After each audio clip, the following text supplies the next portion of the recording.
नमस्कार दोस्तों, स्वागत है आपका YouTube चैनल स्वदेश की बात में। दोस्तों, आज मैं अपने एक प्रिय कवि की कविता का पाठ करने जा रहा हूँ, आपको सुनाने जा रहा हूँ। और वो प्रिय कवि हैं मेरे बोधिसत्व जी। बोधिसत्व जी को मैंने पहली बार देखा था आज से तकरीबन 8 वर्ष या 9 वर्ष पहले।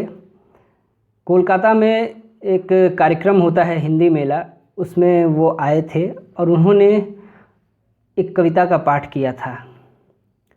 वो कविता इस कदर दिल को छू गई थी कि तभी से जो है वो मेरे एक प्रिय कवियों में से एक रहे हैं और उसी कविता का आज मैं पाठ करने जा रहा हूँ।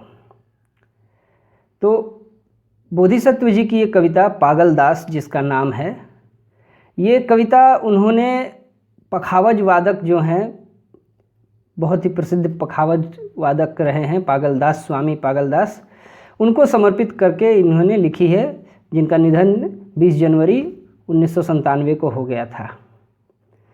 इस कविता के माध्यम से मुख्यतः पढ़ने के बाद जो लगता है हमें, या फिर आप सुनेंगे तो भी आपको एहसास होगा, देश में जो 1990 के बाद एक सांप्रदायिकता का माहौल फिर से तैयार किया गया, पूरे देश को एक सांप्रदायिकता की आग में झोंका गया, लोगों के भीतर सांप्रदायिक घृणा को इस कदर से भर दिया गया कि पूरा माहौल जो है विषैला हो गया। वो जो विष का पौधा जिसको सींचा गया था 90 के दशक में, जिसके बीज पड़ गए थे आज़ादी के कुछ समय पहले ही, और सींच कर उसको इस रूप में आज वृक्ष, बहुत ही विशाल वट वृक्ष के रूप में बदल दिया गया है। और किस तरह से जो है लोग एक दूसरे के प्रति घृणा व्यक्त करते हैं, किस तरह से जो है माहौल जो गंगा जमुनी तहजीब है उसके ख़िलाफ़ तैयार किया गया है, उसकी पूरी जो है यहाँ झलक बोधिसत्व जी ने कलात्मक ढंग से प्रस्तुत की है और पूरी तरह से संवेदनात्मक। पंक्तियाँ एक एक ऐसी हैं कि अमर जिसको हम कह सकते हैं, वो कभी ख़त्म नहीं होंगी। और मैं दावे के साथ कह सकता हूँ, यदि आपने इन्हें सुन लिया, अगर आपने पहले नहीं सुना होगा तो अभी अगर आप सुन लेंगे तो आपको वो पंक्तियाँ जहन में ठहर जाएंगी। इतनी शक्तिशाली पंक्तियाँ हैं। और जिन्होंने पहले से पढ़ा है, इस कविता को पढ़ रखा है उन्होंने, उनके भी जहन में कवि बोधिसत्व इस कविता के कवि के रूप में तो बहुत याद रखे ही जाते हैं। इसके अलावा उनकी और भी बहुत सारी अच्छी, बहुत ही अच्छी कविताएँ हैं, लेकिन आज मैं पागल दास को पाठ करने के लिए मैंने चुना है। इसका मूल कारण यही है कि इसी कविता से मेरा परिचय हुआ था बोधिसत्व जी से। हालांकि हमने कभी बातचीत नहीं की है, लेकिन उन्होंने पाठ की कविता तो तभी से जो है उन्होंने मेरे दिल में घर कर लिया था। तो आज मैं उनकी ही इसी कविता का मैं पाठ करने जा रहा हूँ। आशा करता हूँ आपको पसंद आएगा। तो पागल दास। अयोध्या में बसकर उदास रहते थे पागल दास, यह बताया उस मल्लाह ने जिसने सरयू में प्रवाहित किया उन्हें। मैंने पूछा, आखिर क्यों उदास रहते थे पागल दास अयोध्या में बसकर भी? उसने कहा, कारण तो बता सकते हैं वे ही जो जानते हो पागल दास को ठीक से। मैं तो आते जाते सुनता था उनका रोदन, जिसे छुपाते थे वे पखावज की थापों में। मैंने कहा, मुझे उनके स्थान तक ले चलो, उनके किसी जानकार से मिलाओ। मैंने पागल दास के पट शिष्यों से पूछा, क्या अयोध्या में बसकर सचमुच उदास रहते थे पागल दास? शिष्य कुछ बोले बासे नहीं, बस थाप देते रहे। मेरे आग्रह करने पर उन्होंने मुझे दिखाया उनका कक्ष, जहाँ बंद हो गया था आना जाना डोलना। पागल दास के पखावज भी भूल गए थे बोलना। मैं अयोध्या में ढूंढता रहा पागल दास के जानकारों को, और लोग उनका नाम सुनते ही चुप हो बढ़ जाते थे। बहुत दिन बीतने पर मिले पागलदास के संगी, जो कभी संगत करते थे उनके साथ। उन्होंने मुझसे पूछा, क्या करोगे जानकर कि अयोध्या में बसकर भी क्यों उदास रहते थे पागलदास।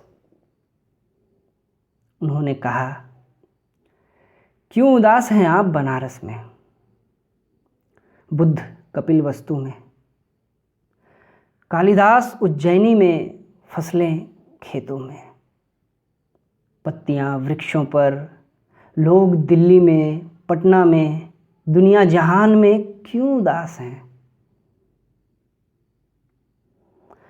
आप सिर्फ यही क्यों पूछ रहे हैं कि अयोध्या में बसकर भी क्यों उदास थे पागलदास। मैंने कहा, मुझे उनकी उदासी से कुछ काम नहीं। मुझे बुद्ध, कालिदास या लोगों की उदासी से कुछ लेना देना नहीं। मैं तो सिर्फ बताना चाहता था लोगों को कि इस वजह से अयोध्या में बसकर भी उदास रहते थे पागलदास।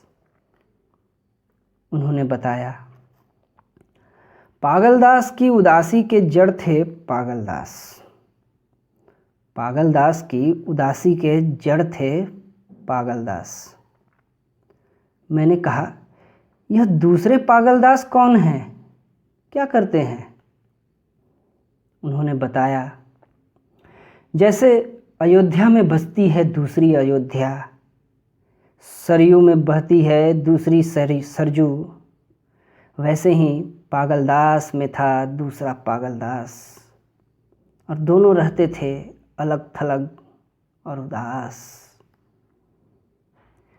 जो दूसरे पागलदास थे वे न्याय चाहते थे रक्षा हो सच की, बची रहे मर्यादा अयोध्या की।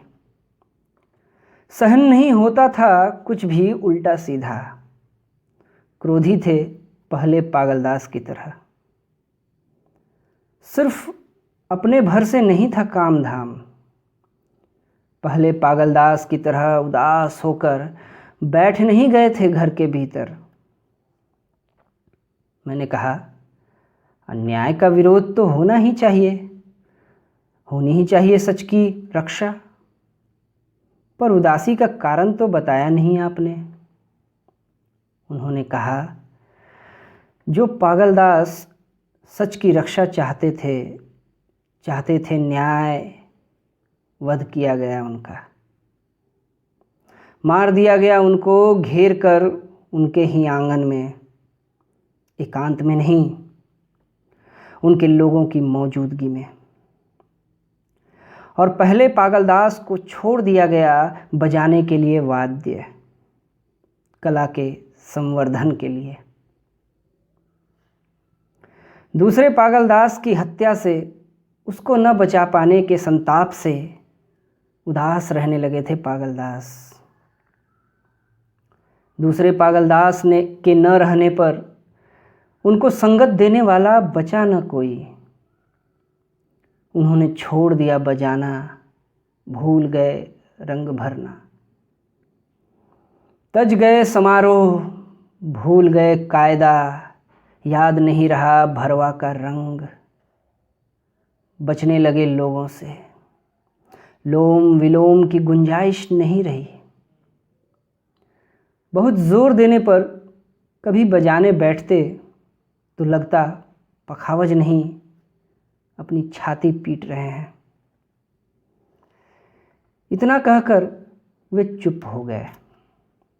मुझे सरजू पार कराया और बोले, जितना जाना मैंने पागलदास की उदासी का कारण कह सुनाया। अब जाने सरजू कि उसके दक्षिण तरफ बस कर भी क्यों उदास रहे पागलदास। धन्यवाद दोस्तों। आशा करता हूँ आपको ये पाठ समझ में आया होगा। इस पाठ को आप पसंद करेंगे और दूसरों को भी शेयर करें ताकि वो भी इसको सुन सकें। धन्यवाद।